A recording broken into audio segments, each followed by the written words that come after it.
ఇప్పుడు నిస్సహాయ స్థితిలో ఉన్నాను. మమ్మల్ని కాపాడమని వేడుకుంటున్నాను.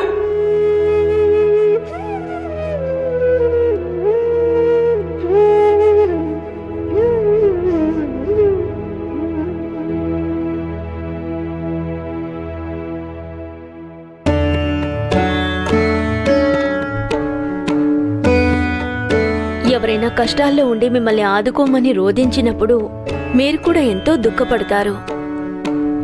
కాని పైకి కనపడనియరు. ప్రసన్న వదనంతో ఉంటారు, మీ బాధని కనపడనివ్వరు. అందుకే అందరూ మీరు దయామయులు అంటారు. ఎప్పుడేం జరుగుతుందో, ఎవరికే సమస్యలు వస్తాయో ఏదీ మన చేతుల్లో లేదు. కానీ జీవిత భాగస్వామికి మాత్రం పతి మనసులో ఉన్నది తెలిసిపోతుంది. నా గురించి అంటున్నారా? జీవిత భాగస్వామి అంటున్నారుగా, అందుకే అడిగాను.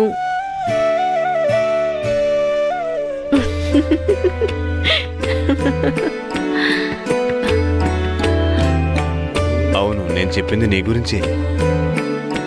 నువ్వు నన్ను మనస్ఫూర్తిగా అర్థం చేసుకుంటావు. అది చాలా అద్భుతమైన విషయం. అవునా కాదా?